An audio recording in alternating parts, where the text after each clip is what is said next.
Amen. Amen. So we're in Genesis chapter 19. In our last class, we talked about Genesis 18 and 19. We talked about the destruction of Sodom and Gomorrah, and we made the point that this story is not really about Lot, and it's not really about Sodom and Gomorrah and the wickedness of the people there. It's really about who? It's about Abraham, right? Because as people who walk with God, sometimes we have to sit on the sidelines and watch while God administers His righteous judgment. And so Abraham learned some very important lessons about God and the judgment that He offers, that sounded weird, the judgment He administers in situations like that, and we take some important lessons away from that as well.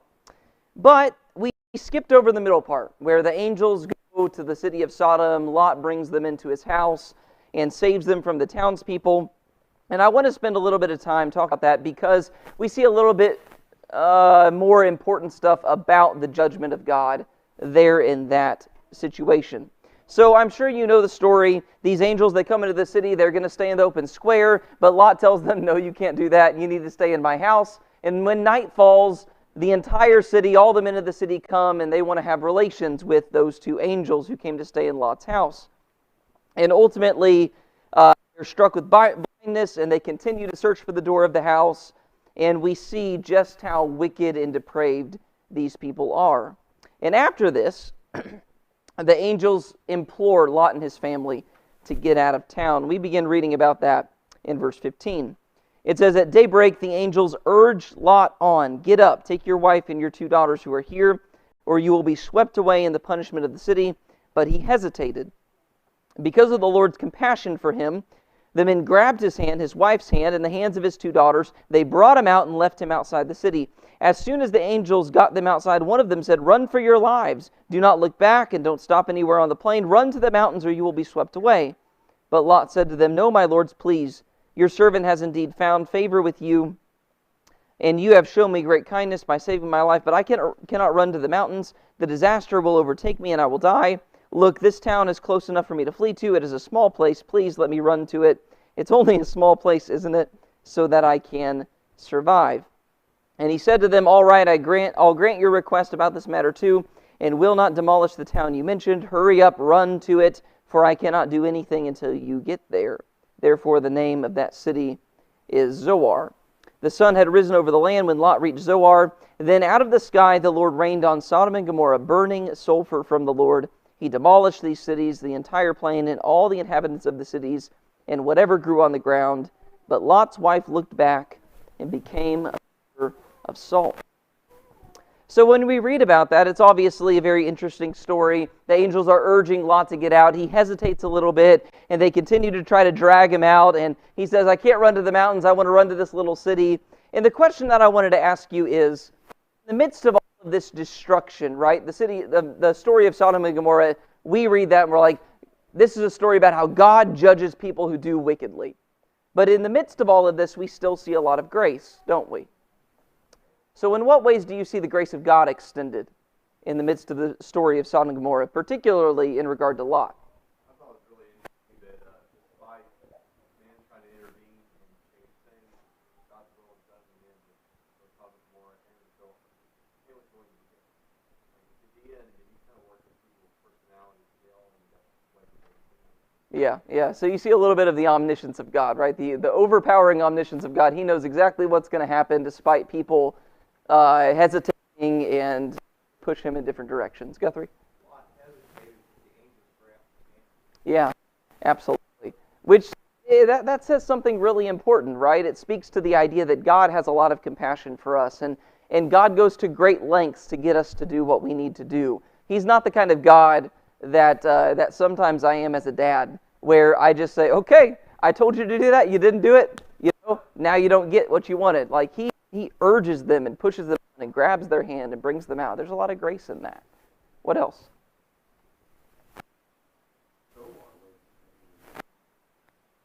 Yeah, absolutely. It's interesting that he wants to escape there, and the fact that he wants to escape there, grace is shown to him by not making him run to the mountains, which I don't quite understand why he can run to the mountains. I don't quite get it.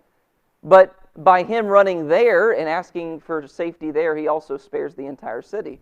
And it's almost like he's saying, hey, isn't it a small group of people? They may be really wicked, and they may be worthy of judgment, but it's just a small city. Not that many wicked people there because it's so small. I wonder if that's the point of that. But anyway, you do see a lot of grace in there as well. And so the important thing to remember is there is a lot of grace even in the midst of this story of God judging wicked people. Jim?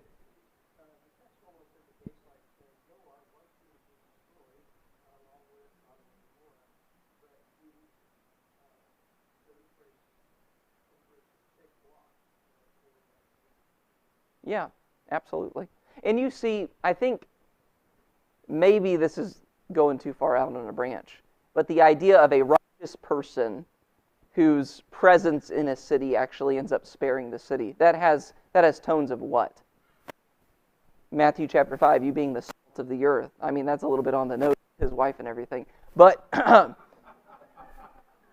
but that he is doing that, right? He, by his righteous influence, he ends up saving that city. And so maybe there's a connection there that's worth making.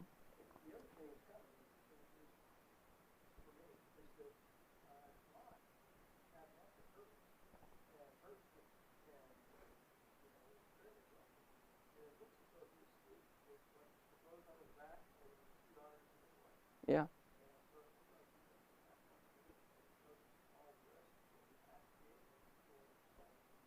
That's absolutely right. That's absolutely right. He's lucky to escape with his life, right? And even though he loses everything, there's grace shown that he was able to have his life spared. And so seeing this section of the story helps reiterate some of the things that we mentioned, that we learned about God's righteous judgment last time. That God always does the right thing. He doesn't sweep away the righteous with the wicked. He always does the right thing. God is always operating with more information than we are, right? Abraham doesn't know whether or not Lot is going to be saved or was saved when he wakes up the next morning and he sees that the cities have been destroyed. But God knows, and God knows how many righteous people are there, and God knows the right way to judge people. That's a great consolation for us. As we look at this world and we see people die, whether they're in the Lord or whether they're out of the Lord, it's a great consolation to always be able to look at that and say, I am not the judge of people's eternity, and God always does the right thing. That's a great consolation. It's important to remember that God's judgment is always measured properly, and we didn't mention this last time, but Lot's wife teaches us something important as well, that there seems to be something in her heart that wants to turn back, that yearns for the city of Sodom, or maybe yearns for all the riches and flocks and herds that they had that were going to be destroyed. And what she teaches us is that we need to make a vigorous retreat from the world, that we should not have the kind of hearts that turn back toward that sort of worldliness. At least that's what I believe her story teaches us. Now, if you will, let's go ahead and move forward a little bit. Any other final comments? We did that faster than I thought. Any other final comments on Genesis 19? Yes, sir, Tyler. I think it's interesting, God doesn't show a lot of grace by allowing him to go on, but God ultimately knows best. Lot's afraid to listen to Zoar when he's there, and he doesn't do nothing. Yeah. Oh, that's interesting. I hadn't picked up on that. But yeah, he does go out into the mountains afterwards, and so that shows that city probably did deserve to be, wiped off the face of the earth. Going to chapter 21. Oh. Yeah.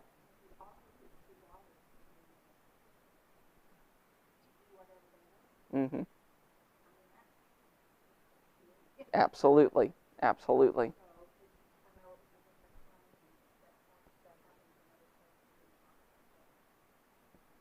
Yeah. I know people say that it's a different time and, things were different then, it was a different culture. I never really have felt like those things hold much water, right? I mean, forgive me if I go too far of saying this, but if someone were to say today, back in the 1800s when we had slavery, that was a different time. That's not okay, right? We're able to look back at that and say that's wrong, and we're able to judge that as wrong, and we're able to say those people should have done better. And so I think even though this is a different time and a different culture, everybody's made in the image of God, right? And I have a problem with Lot doing that with his two daughters as well. It's definitely not a great, shining, wonderful example that he sets here by offering his two daughters. But every person of faith is ultimately flawed, just as we saw with Abraham back in Genesis chapter 12. I'm sorry, I do have to move on. We gotta move on and go ahead. We're going to go to Genesis chapter 21. We're going to talk about the birth of Isaac. But first, I want to ask you the question: what is the most valuable thing that you possess?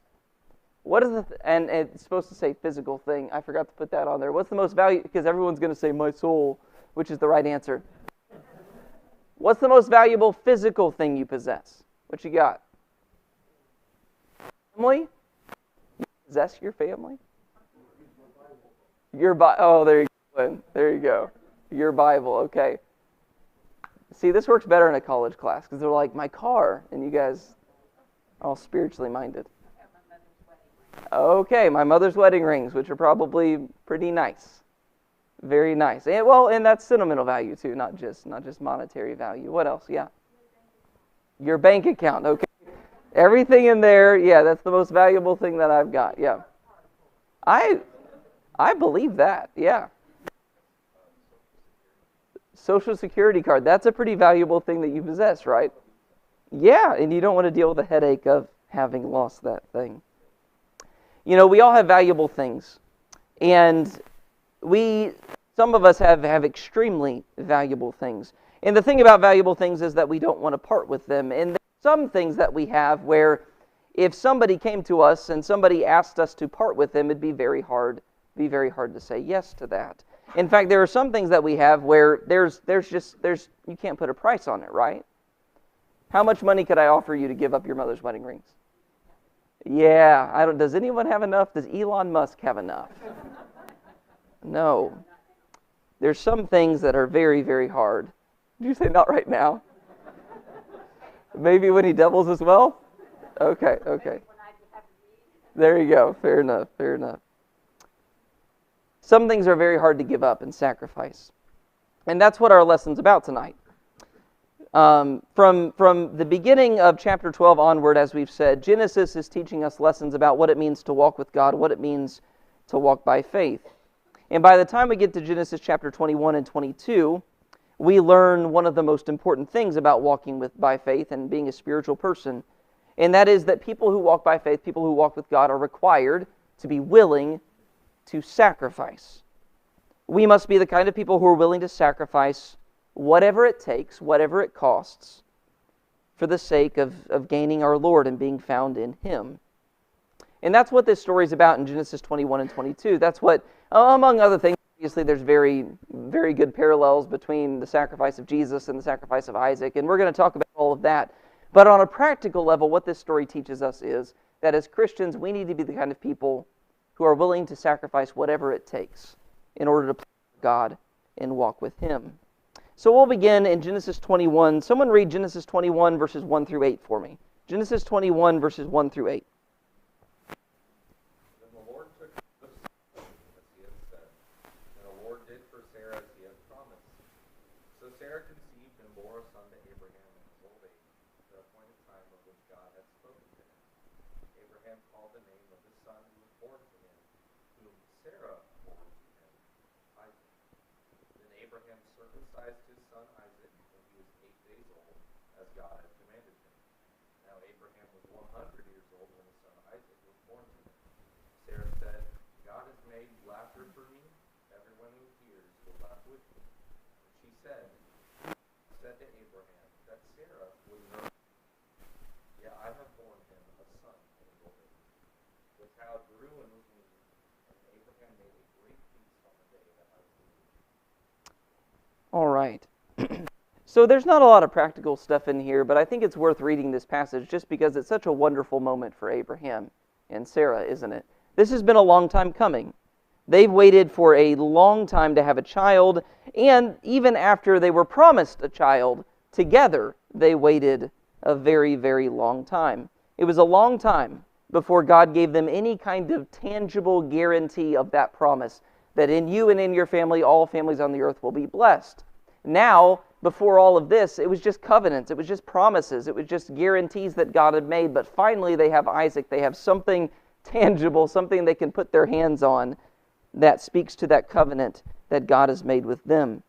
It's also interesting when Sarah has this child, she says, God has made me laugh, and everyone who hears will laugh with me. I made a mistake in an earlier class. I talked about how in Genesis chapter 18, Sarah laughs when she hears the promise of God. And that laugh is sahak, which means not just ha ha ha, gleeful laughter. It's a rolling your eyes, sarcastic laughter. And I said that her laughter here is different, but it's not. It's actually the same word. And so really what Sarah is, God has made me laugh. In other words, I rolled my eyes at the promise of God back in chapter 18, but now guess what? Now for the rest of the time, everybody's going to laugh at me and roll their eyes at me because what? Because I didn't really trust in the promise of God. And that is kind of what we do today. Even though I think we should be a little bit more sympathetic to Sarah, we still kind of roll our eyes and laugh at her because she didn't really believe the promise of God. But here she is, she has her child, and it's a great day. They have a feast, and they have a feast, and it's a great day when Isaac is weaned. And so, ultimately, I'm sorry, I'm going to skip ahead in my notes a little bit because we're going to run out of time if I don't do this. So even though this is a great day, there is trouble that is just around the corner for Abraham and Sarai. Well, and not really trouble, but it will seem like trouble when God says it. Genesis chapter 22, verses 1 through 14. Someone read the famous story for us about the sacrifice of Isaac.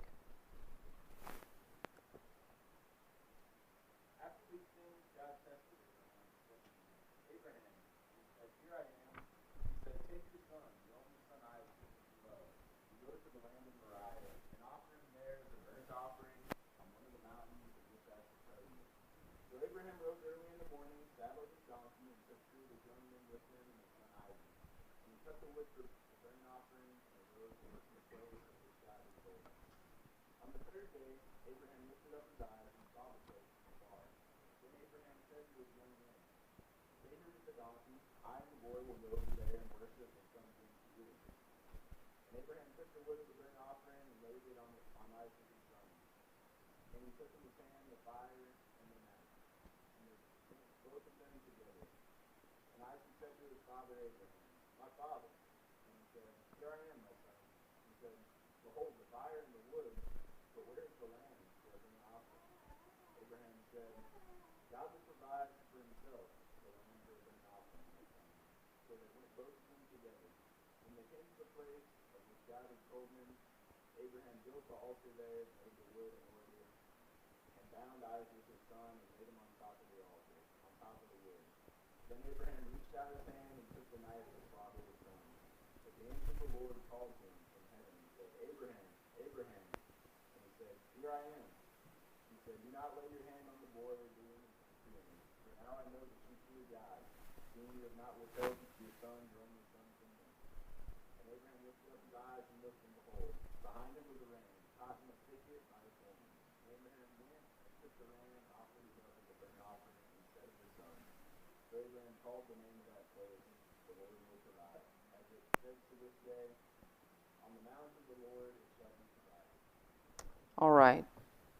So obviously this is a wonderful story and has a ton of parallels with the sacrifice of Jesus. We see that just as Isaac was the son of promise through whom great things were supposed to come, so is Jesus the son of promise through whom great things are going to come. Just as Isaac was the result of a miraculous birth, so Jesus was the result of a miraculous birth as he was born of a virgin. Just as Isaac is sacrificed, at least nearly sacrificed, Jesus is literally sacrificed. And I think it's also important to point out, and again, you can shoot this down if you want, it's very likely that Isaac sacrificed himself willingly, just as Jesus sacrificed himself willingly. Does anyone have a problem with me saying that? I just have a problem wrapping my mind around the idea of 100-year-old Abraham tying up a strong, strapping Isaac against his will and submissioning him there on the altar. It's to me like this was something that Isaac consented to. Does that seem to make logical sense to you guys too? Carrie, you disagree?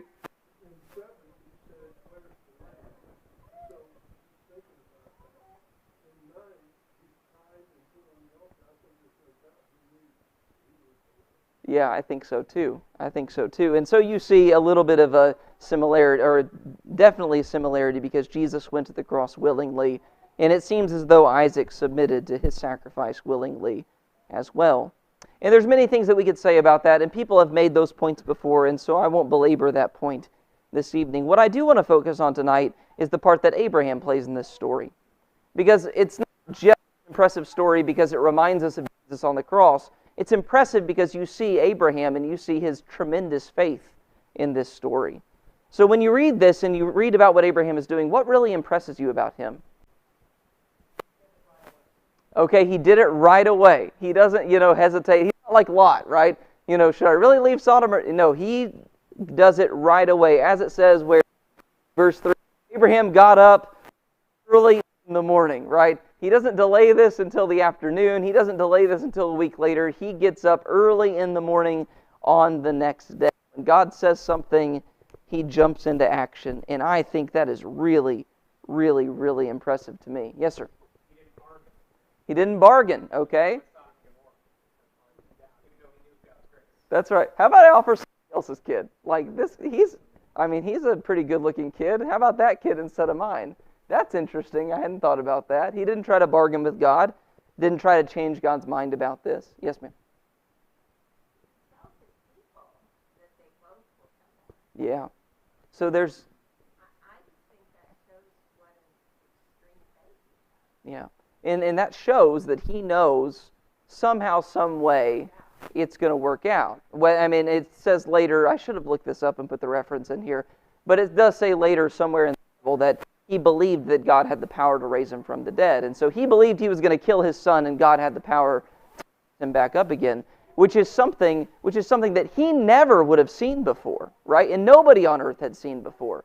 And yet he still believes God can do it. Yeah. Oh.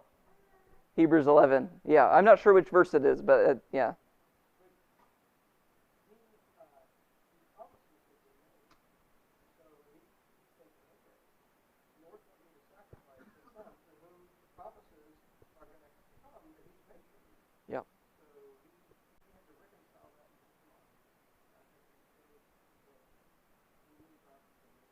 Yeah. It shows that he understands the faithfulness of God too, right? Because earlier in the story, he tries the whole thing with Hagar, and that doesn't work. And then he tries to ask God after God says, no, it's going to be you and Sarai. He says, no, why can't it just be Ishmael, right? And so he kind of bargains with God in the first place. He has come to a point where he realizes God is a faithful God. If this is how God said it's going to happen, then this is how it's going to happen. And I don't need to come up with alternatives for him because God does what he says he's going to do. Brad.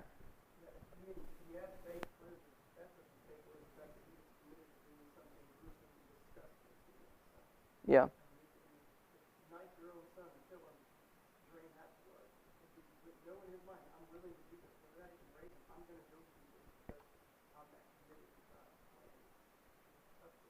Absolutely. He's willing to do whatever God will ask him to do. One of the things I'm also surprised by or impressed by is his staying power. How long does this journey take? 3 days. And so if I'm Abraham, then I'm like, because I'm a great starter, I'm good at starting things. I'm like, all right, I'll get up the next morning, I'll go, and then like a day and a half in, I start thinking, maybe I should turn around, right? The mountain starts coming up in the distance. I'm like, okay, maybe this one idea. Let's go back to check first. And he has the power to think about this on the journey for 3 days without saying anything to Isaac about it. Bears this burden silently and continues going on. And that's just amazing that he doesn't lose his nerve in that time. I think it's worth pointing out how all of these actions are very different from how we would respond, I think, if we were put in a similar situation. I don't think that we would be the kind of people, or I would be the kind of person, to get up the next day and do this kind of thing. I would procrastinate. I would push it out. I don't know if I would move as fast as he would have moved. I think I would have lost my nerve along the way, and I definitely don't think I would have borne this burden silently, right? If God had told me to do this, then I would have been like, Isaac, I'm about to kill you, but I want you to know God's making me, okay? And I would have said, Sarah, I'm going to kill our son, but I want you to know it's not my fault. This is God. He doesn't do any of that. At least it doesn't seem that he does.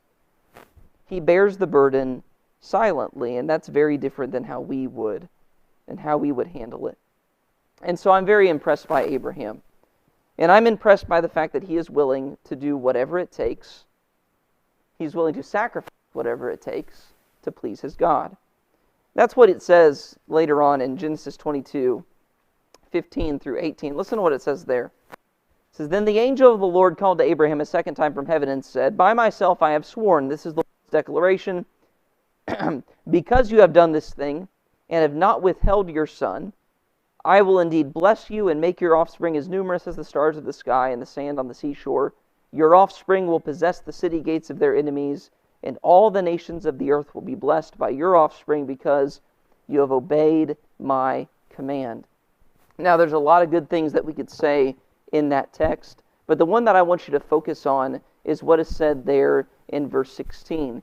And it says, "And said, 'By myself I have sworn,'" this is the Lord's declaration, "'because you have done this thing and have not withheld your only son, then I will bless you.'" And so Abraham proves himself to be a man of faith.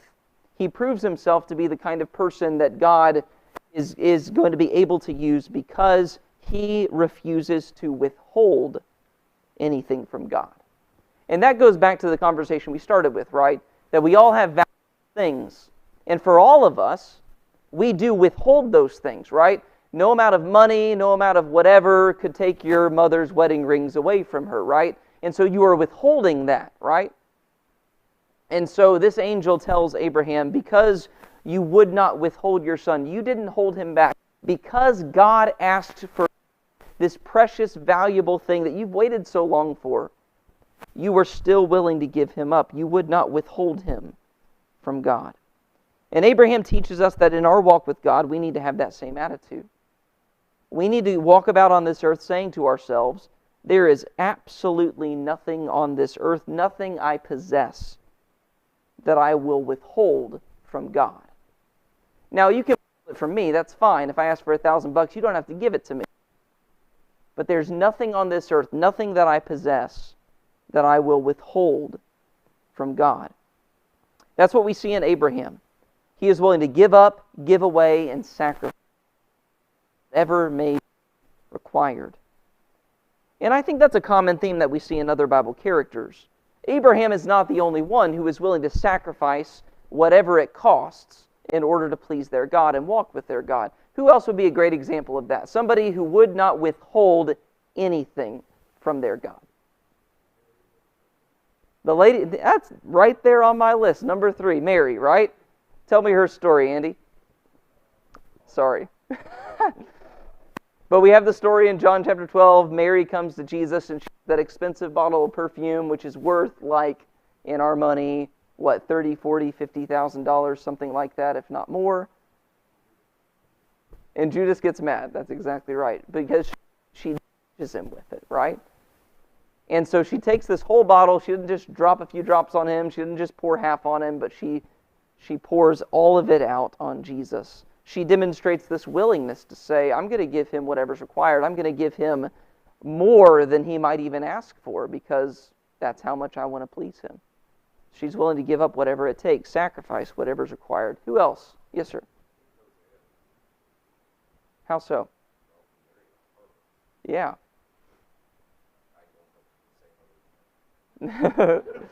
Well, that's true, right? He would be a great example where he says, okay, God has asked me to marry a prostitute. That's what God asked Hosea to do. And he's willing to do that. And it's not just that he married a prostitute. It's not just that he married a lady with a past. But when God tells him to do that, he tells him what? That you're going to marry somebody who is going to be unfaithful to you. Who would sign up for that, right? Who would say, okay, I've never been married before, I'm going to get married, but I know without a doubt that this person is going to cheat on me and not honor our covenant together. And yet I'm still going to marry them. Who would sign up for that? Would you? But God told Hosea that's what was going to happen, but he was willing to do it because that's what God needed him to do. Yes, sir. That's a great example, isn't it? Right? She's only got 2 mites, but that's everything that she has. That's everything she has to live on. It's a great example, yeah. Hannah, how so?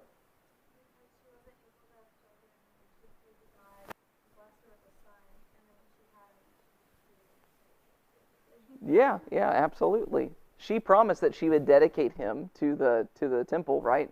To the house of the Lord, and that's exactly what she does. She doesn't keep him for himself. She doesn't say, God, I'll keep this one, and then I'll give you the next one, right? She honors the vow she made to God, and Samuel does. And because of that, he actually changes the entire culture of Israel. There's one man who changes everything, which is amazing. Another person that I put down is Paul, right?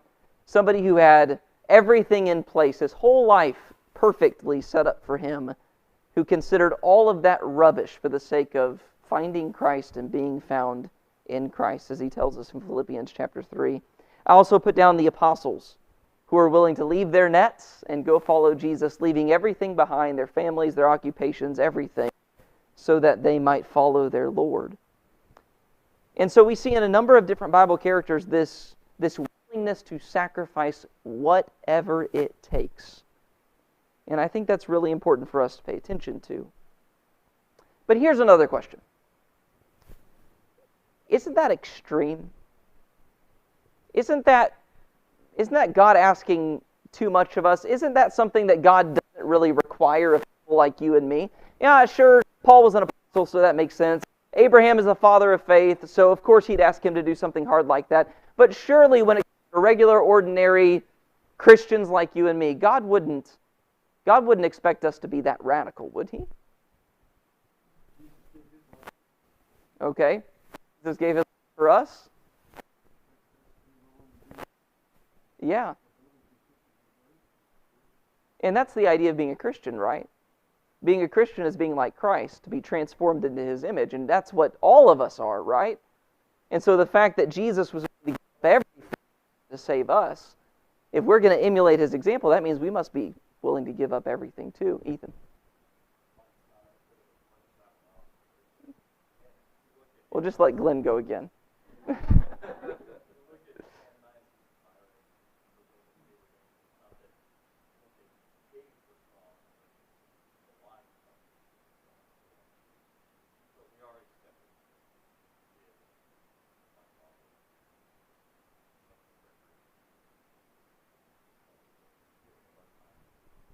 Yeah, absolutely. Were you raising your hand or are you adjusting? You adjusting? All right. Yes, sir.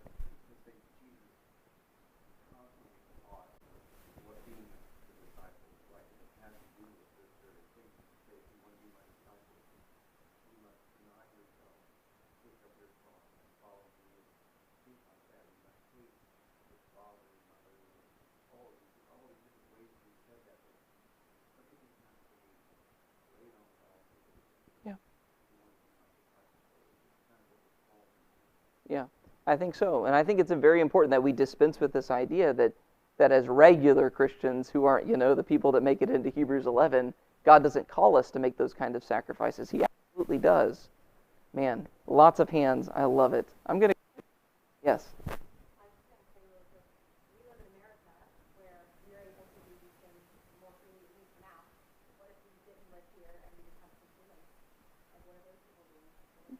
That's exactly right. That's exactly right. Yes, sir.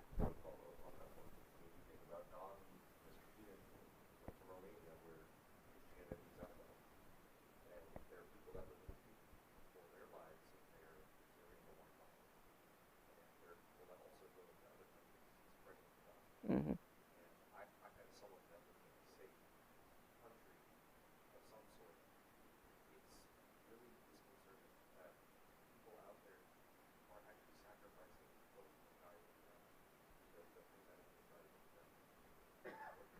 Yeah, absolutely.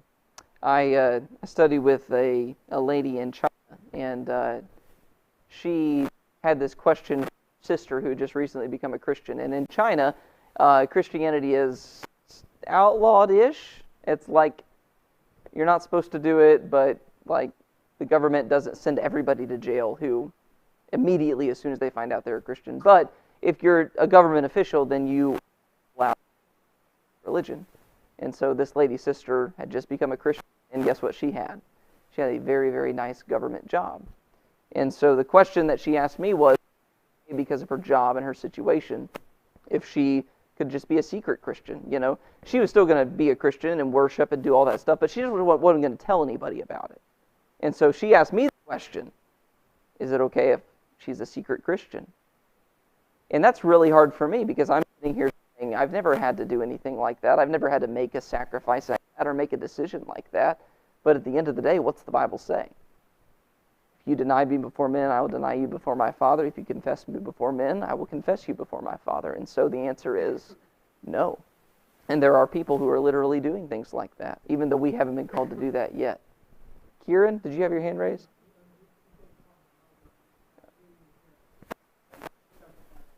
Absolutely, absolutely. Maybe one of the good examples of this would be found in Luke chapter 18 with the story of the rich young ruler. He becomes a very informative figure in these regards. In Luke 18, verse 18, the Bible says, a ruler asked him, "Good teacher, what must I do to inherit eternal life?" "Why do you call me good?" Jesus asked him. "No one is good except God alone. You know the commandments. Do not commit adultery, do not murder, do not steal, do not bear false witness. Honor your father and mother." "I have kept all these from my youth," he said. And when Jesus heard this, he told him, "Still one thing you lack. Sell all you have and distribute it to the poor, and you will have treasure in heaven. Then come, follow me." After he heard this, he became extremely sad because he was very rich. Now, this is an example of Jesus literally asking a guy to sell everything that he has and come follow him. Give up everything, sacrifice everything. Don't withhold any of your riches from me. Give it all up and come follow me. Now, when you hear a preacher preach on this passage, what's one of the very first things they say after they read it? Typically. Let's see if anyone gets it right. What's one of the first things they say? Yes. Now, this doesn't mean that you have to do this, right? That's what we say. That's typically the very first clarification that we make. And of course, that is true, that Jesus didn't write a command to you that says you have to give up all your possessions. But I think when we say that instantly, we kind of miss the point and we take the punch away, which is that Jesus actually did ask someone to do this. And Jesus actually did expect that person to do this. He did legitimately ask somebody to give up all that they had. It's a mistake to read that story as, hey, here's something really hard that Jesus asked some guy to do one time. This story is meant to say that this is something that all Christians ought to be willing to do. Whether he asks you to do this or not, he may ask you to take this test. He may never ask you to take that test. But every Christian should be the kind of Christian that is able to pass that test. Maybe a good story to finish that with is in Luke chapter 19, when Jesus, the next rich person that Jesus encounters in the Gospel of Luke, which would be who? A tax collector named Zacchaeus. Listen to this story. He entered Jericho and was passing through, verse 1. There was a man named Zacchaeus who was a chief tax collector, and he was rich. He was trying to see who Jesus was, but he was not able because of the crowd, since he was a short man. So running ahead, he climbed up a sycamore tree to see Jesus, since he was about to pass that way. He looked at Zacchaeus, "Hurry and come down, because today it is necessary for me to stay at your house." So he quickly came down and welcomed him joyfully. All who saw it began to complain, "He's gone to stay with a sinful man." But Zacchaeus stood there and said to the Lord, "Look, I'll give half of my possessions to the poor, Lord, and if I have extorted anything from anyone, I'll pay back 4 times as much." "Today salvation has come to this house," Jesus told him, "because he too is a son of Abraham." Ooh, connection. "For the Son of Man has come to seek and save the lost." Now it's interesting, when Jesus encounters the rich young ruler, he says, "I want you to give up everything that you have and give to the poor." But when he encounters Zacchaeus, another rich man, probably a whole lot more sinful than that other guy, he doesn't ask him to give up everything. Why? Why? And what did he know about his heart?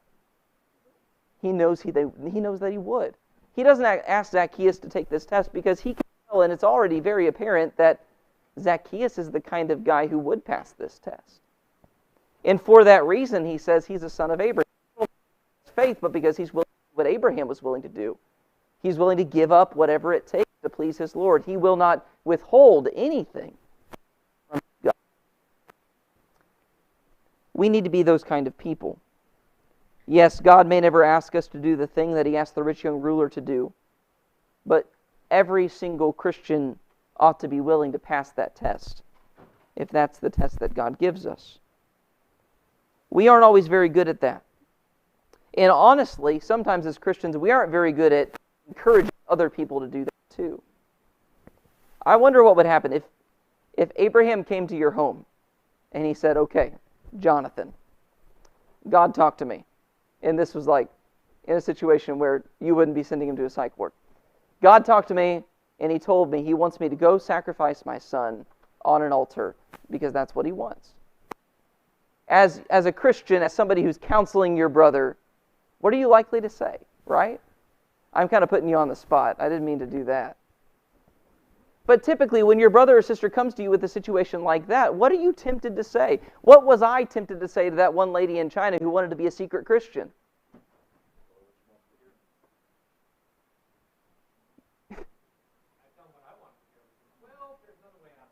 That's exactly right. Tell them what they want to hear. Tell them there's another way out of this. Tell them there's something else that they can do.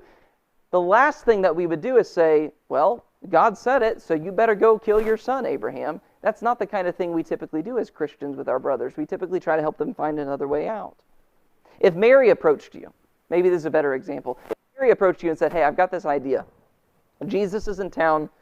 I've got $40,000 bottle of perfume, and I want to go in there, and I want to just dunk it all on him and just like pour it all out and give everything to him to anoint him for his burial. If she comes and proposes that to you, what are you likely to say to her?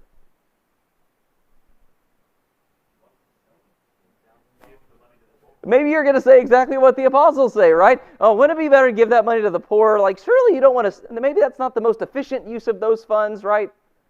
Typically, when people are trying to do radical things or Jesus demands for them to do radical things, sometimes as brothers and sisters, instead of saying, go on, go do it, act in faith, we kind of try to soften the blow or tell them there's another way out.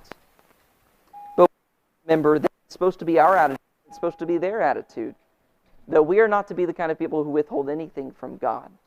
And so let us not be those people who hold back. Let us give God everything, be radical and extreme in our Christianity. All right, next class. I always forget to do this. Here we go. Next class, we're going to be talking about...